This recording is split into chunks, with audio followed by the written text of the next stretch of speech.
The reading this morning is from Deuteronomy 1, verses 1 to 8. The chapter is titled, The Command to Leave Horeb.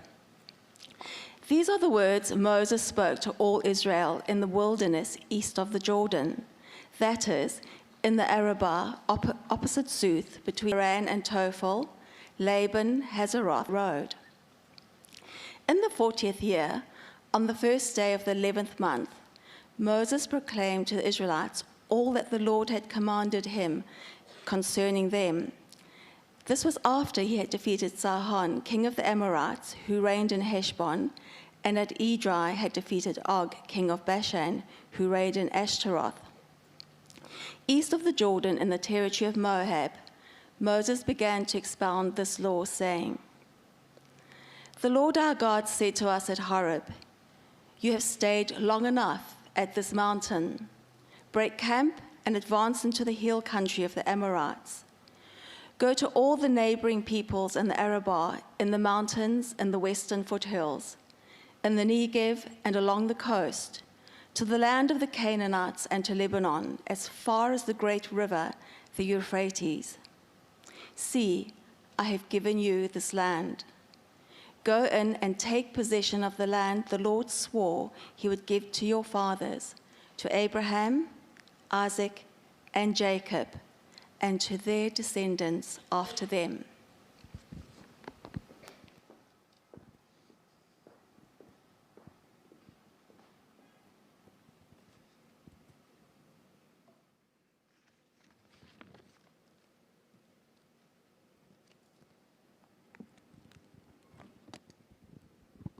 Well, Rosemary thinks that I gave her that reading as a kind of maliciousness because I was preaching, but it is really Deuteronomy that we're starting on today, and it really does have all those names, and it wasn't my fault that I had Deuteronomy chapter 1. So why don't we kind of be nice to her, because those really are very difficult names to pronounce, and I've practiced them with her actually several times before. So why don't give her a round of applause for actually being able to do that.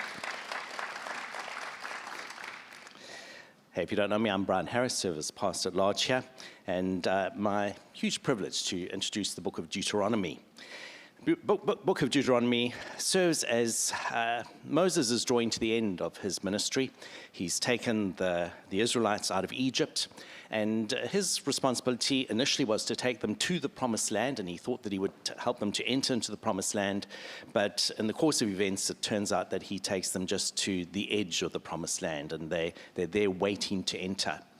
And as his life draws to an end, he recollects all the things that have been learnt in the journey. And Deuteronomy, which means like the second law giving of Moses, in Deuteronomy there are 5 major speeches which Moses gives. Well, 3 of them are major, 2 of them read a lot into it.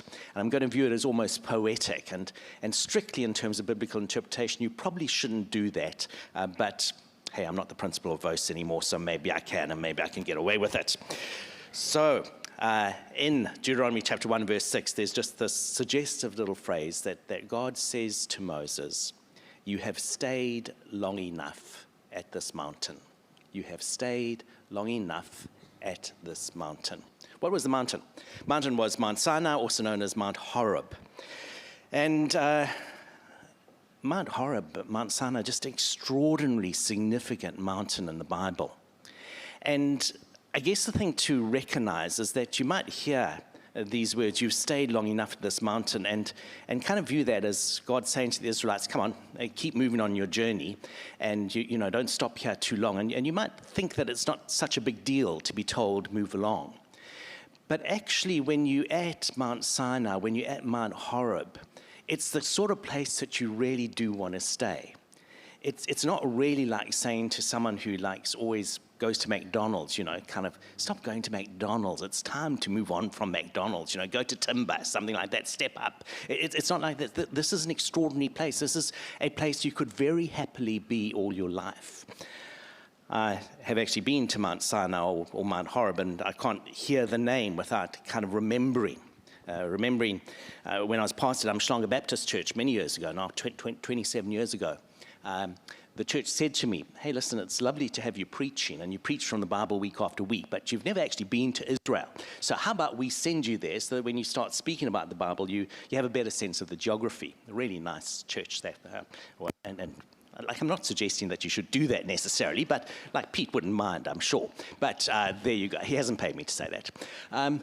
So I was sent on this wonderful trip to Israel, and if you were to say to me what are the things that stand out, it was an extraordinary trip. We started in Egypt. It felt like we were going on the journey of the Israelites out of Egypt through the Sinai desert, then into Israel.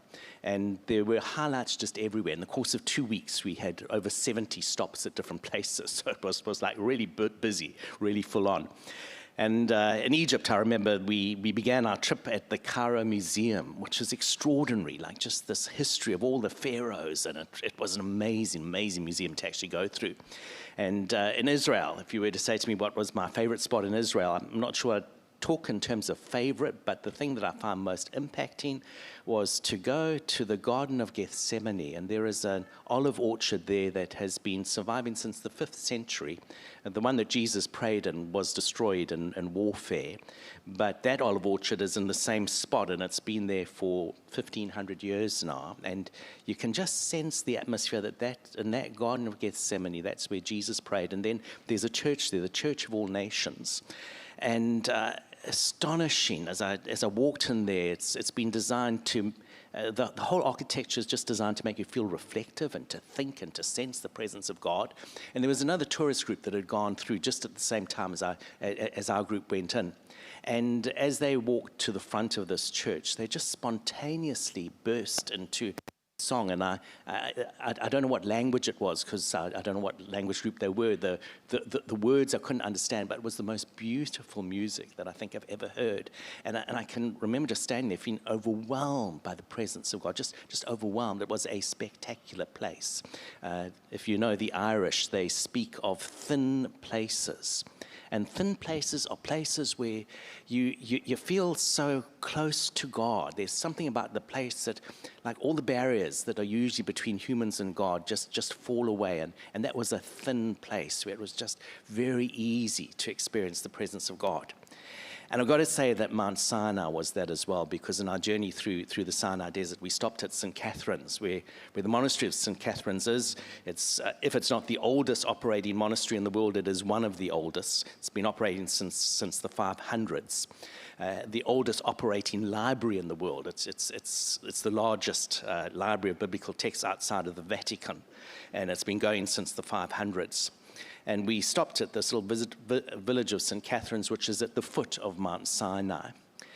And let me tell you about some of my experiences at Mount Sinai, because I think it helps you to understand again, as I say, you know, Moses hears these words, you've stayed long enough at this mountain. But what was this mountain? This was an amazing mountain. So I'm at St. Catherine's village, and our tour group gets told that we can do the thing that I hate doing. What's that?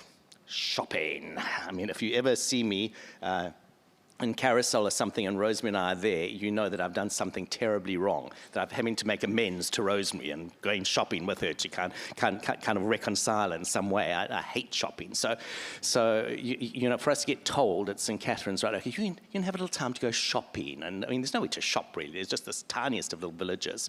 But at any rate, the rest of our group find spaces that look kind of shopping-like, and I go into this tiny little shop. No one else chooses to go there. I'm the only person there, and there's the shop owner there, and I think he quickly susses out that I'm not really interested in buying anything. And he's an older man. Well, I thought he was old then. He's actually probably about the age I am now. But we get talking, and he says, oh, would you like some coffee? And he makes me some amazing Turkish coffee. And I must admit, when I'm drinking it, I thought, oh, I wonder if this is going to be like, am I going to be drugged or something like that? And it felt like a bit of an adventure. But he starts to speak, and he tells me that he actually grew up in the USA. And he said that about a decade ago, his wife had died. And he said that quite shortly after that, his daughter died of leukemia. And he said he had a daughter and a son, and he said his son was actually a priest and was one of the priests or one of the monks at St. Catherine's Monastery. And so he had thought, well, my wife has died, my daughter has died, my son is a monk in the monastery of St. Catherine's. I think I'll go and live there.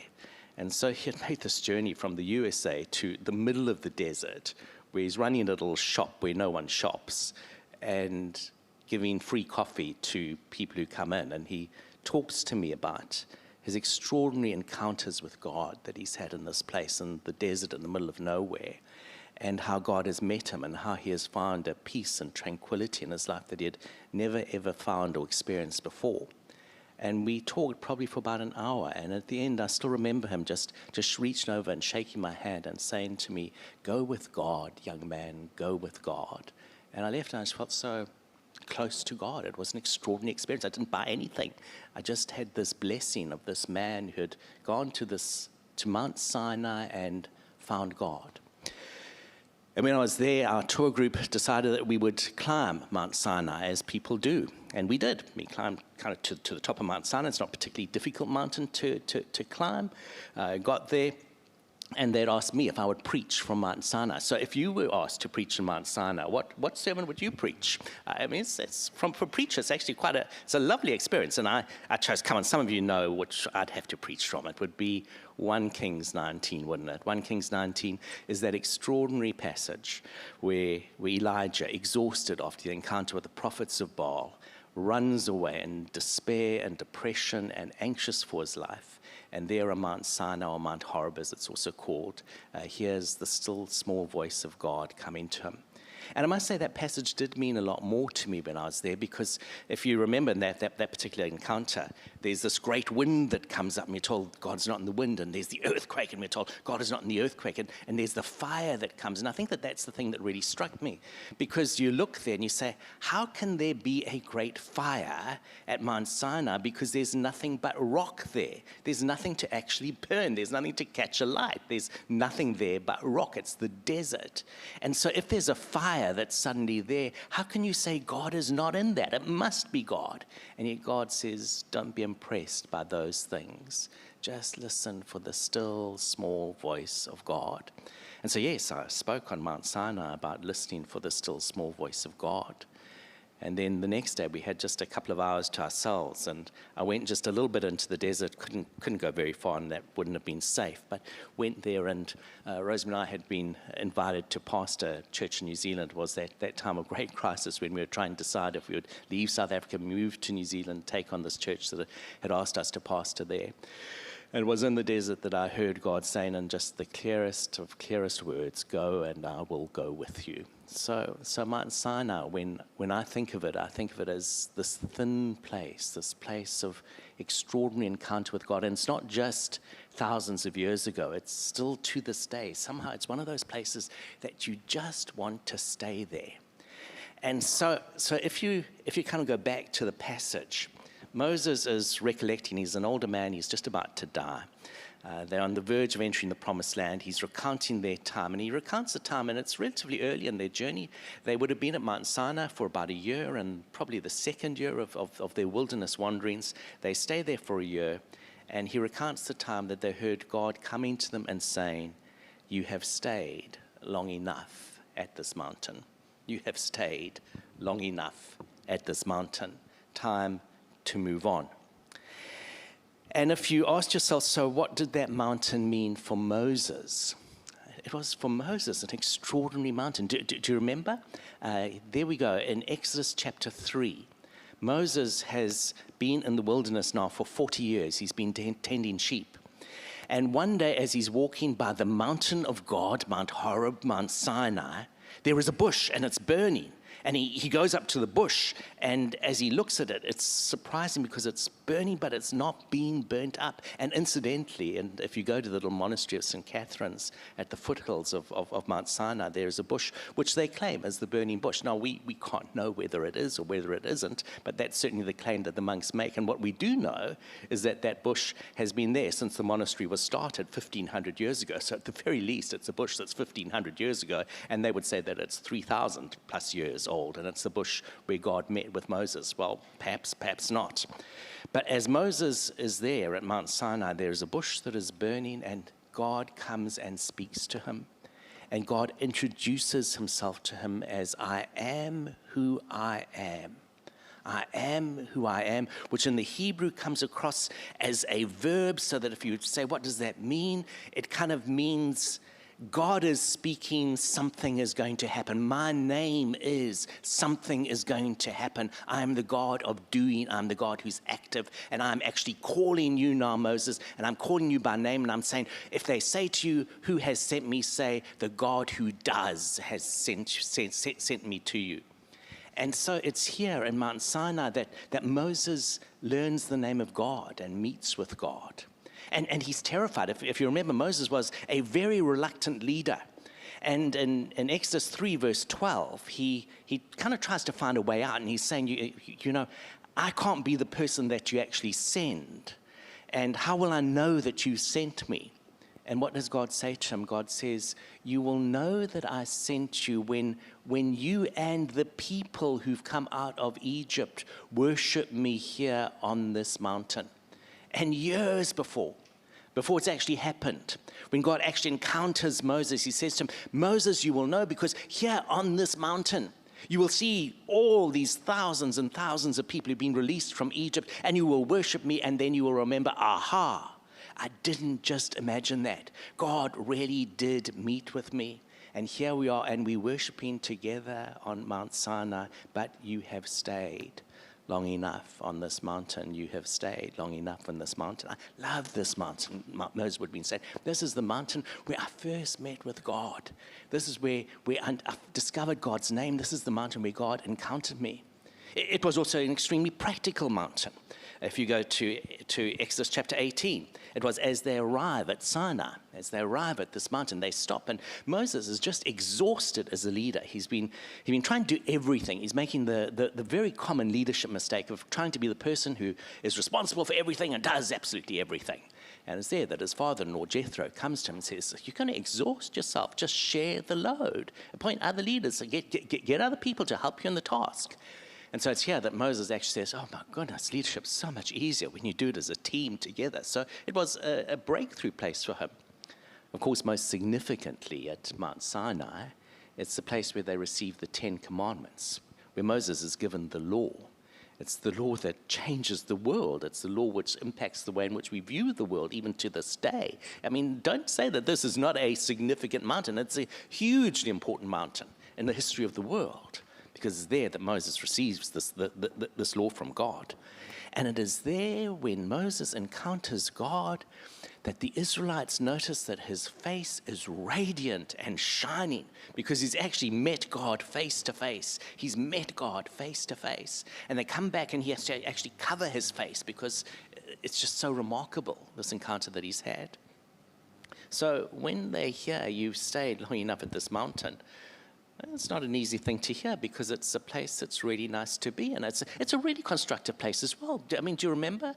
Where's the tabernacle built? Do you remember the tabernacle sign of the presence of God, which the Israelites carried with them through their wilderness wandering? It's built at Sinai, and all the instructions for the tabernacle are given there as well, and it's built at this mountain. I mean, this is a very constructive place. Don't say they've been told, been long enough at this mountain because they're wasting their time. Really good things are happening there. Of course, no stories are altogether good, are they? When Moses goes to receive the law from God, he goes up into the mountain, and it turns out to be longer than the people imagined. And as he's away for about 50 days, the people start to, they can see that something's going on in the mountain, but they think maybe Moses has died or whatever, and they lose heart. And do you remember, this is the place where they build the golden calf? And as they build the golden calf, they actually, it's extraordinarily disappointing, isn't it?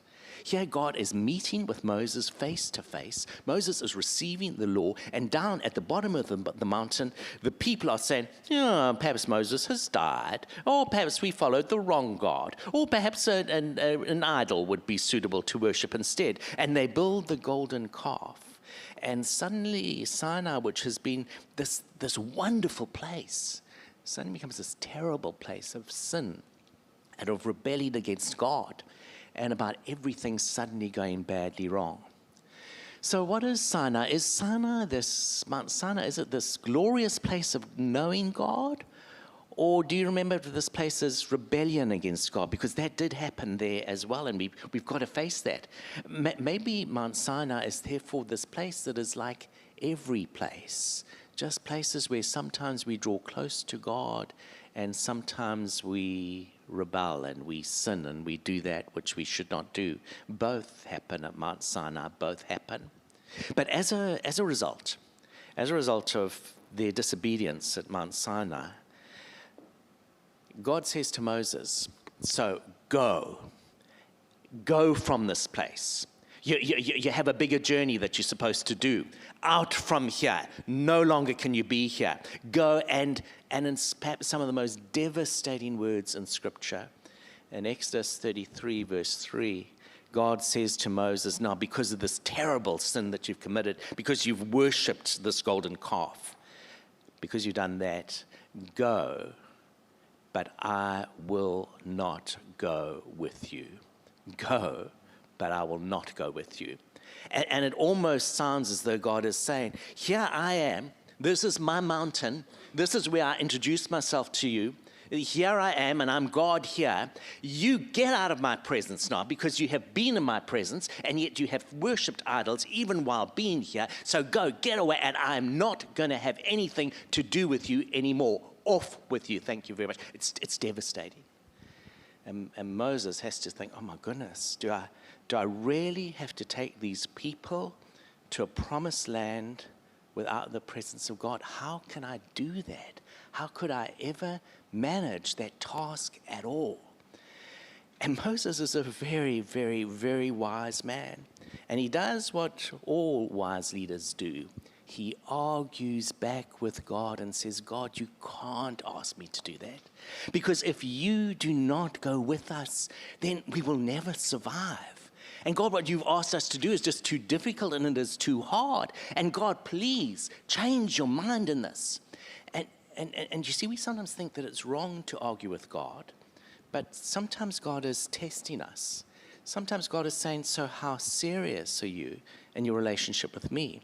What will you settle for?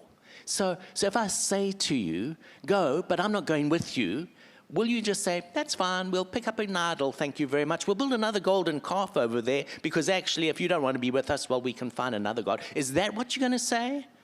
Or are you going to say, no, we cannot live without you?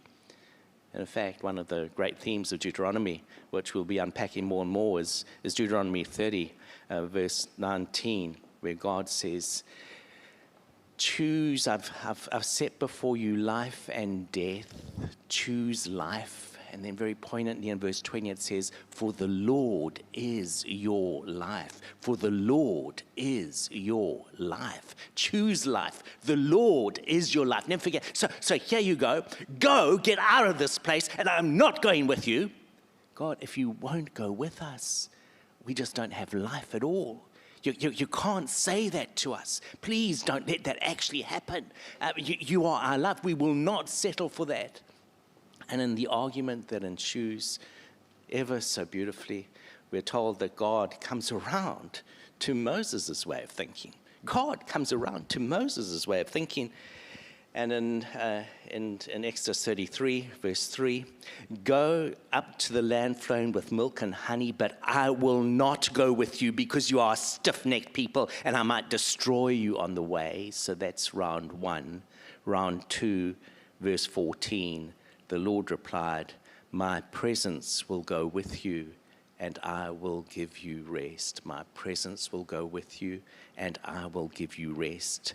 Then Moses said to him, if your presence does not go with us, do not send us up from here. How will anyone know that you are pleased with me and with your people unless you go with us? What else will distinguish me and your people from all the other people on the face of the earth? And the Lord said to Moses, I will do the very thing you have asked, because I am pleased with you, and I know you by name. I mean, it's an astonishing passage, isn't it? It's an astonishing passage of God actually saying, so what will you settle for? Do you know that I am your life? Will you forever say, God, I will only move on if you go with me, if you go with me? And so we come back to Deuteronomy, and Moses, the old Moses, is recollecting, and he's saying, He remembers the time when God says, you've stayed long enough on this mountain. You've stayed long enough at this mountain. It's been a place of extraordinary blessing. You have met me. You've learnt my name. You have been so close to me that your face has glowed, but you stayed long enough, and it's time to move on. And of course, the purpose of the journey of the Israelites was never to get to Mount Sinai. It was to build a land. And the purpose of building a land was not to build a land, but if you remember, God had called Abraham, and Genesis 12, verse 3, God has said to Abraham, Abraham, I'm telling you this, that your descendants are going to be as numerous as the grains of sand on the sea, and all the nations of the world will be blessed because of you. And all the nations of the world will be blessed because of you. And God doesn't just say that to Abraham, he says to each of the patriarchs. So to Isaac, he says it again.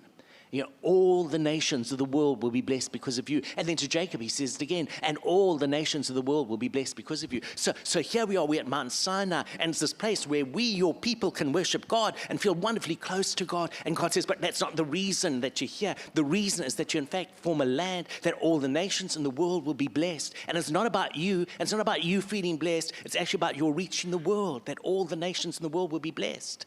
I don't know if you know Robert Frost's beautiful poem. The woods are lovely, dark and deep, but I have promises to keep, and miles to go before I sleep, and miles to go before I sleep. The woods are lovely, dark and deep, but I have promises to keep, and miles to go before I sleep, miles to go before I sleep. The mountain is lovely, it's dark, it's deep. Love to stay here forever, you know, just meeting God face to face. But I have promises to keep, and miles to go before I sleep, miles to go before I sleep. I guess the disciples, the inner core of the disciples, had that kind of experience as well, didn't they? Matthew chapter 17, the mountain of transfiguration. Peter, James, John go up with Jesus onto this mountain. And God meets with them there, and it's so wonderful. And Peter says, do you remember what Peter says? Let's just build some tabernacles here, and we'll all stay here. We'll be in this mountain forever, and it will be so wonderful because God is here face to face. And Jesus says, no, you've got to come down off the mountain, and you've got to go into God's world, and you've got to serve God in the world. And I guess that there is always a temptation to want to hold on to those moments when we are close to God and forget that the reason for the blessing is that we overflow into the lives of the world, and that God has called us not to Mount Sinai, but to be light to the world. That God, in fact, says, it's time to move on. It's right that you have special places, and it's right that you meet with me.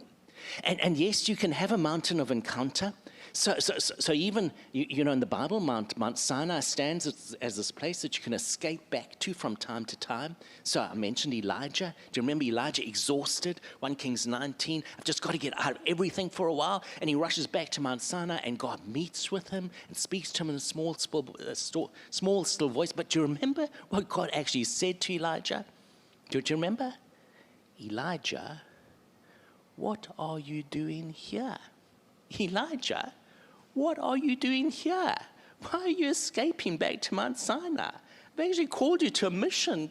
It's lovely to see you, but get on with your mission in the world. Get on with your mission in the world. And, you know, sometimes even, dare I say it, sometimes even church can be an escape from the mission of God when we gather. I mean, we must remember that the reason of our gathering together is the overflow into the weak, into the world. And that you and I come here not to escape here, but to be equipped here, to be God's people in God's world. And the reason is because God said, I've chosen you that all the nations in the world might be blessed. Mount Sinai reminds us also that it is possible sometimes to have the dreams of our youth and to give up on them and to settle for Sinai instead of for the promised land. Friedrich Schiller said, stay true to the dreams of your youth. And I wonder if there's been a time that God has challenged you to do something, and you have thought, I'm going to do that, but somewhere along the way you got actually quite comfortable, and what you're doing now is actually quite nice, but it's not really what the dream was. And you're stopping at Sinai instead of going to the land God has called you to, and you settling for second best. And maybe God is saying, you have stayed long enough at this mountain. You have stayed long enough at this mountain. It's not terrible. I mean, it's been a mixture of all kinds of things, but you've stayed long enough now. Now go, and will you go with me or without me? Fight to go with me, stay close with me, and go in and be faithful to all the promises you have made, because the blessing that I've given to you is that everyone would be blessed. The woods are lovely, dark and deep, but I have promises to keep, and miles to go before I sleep, and miles to go before I sleep. You have stayed long enough at this mountain. Let's pray together. Lord, we thank you for those extraordinary times in our walk with you where we feel close to you and we know your presence close to us. But thank you that you challenge us to keep moving on.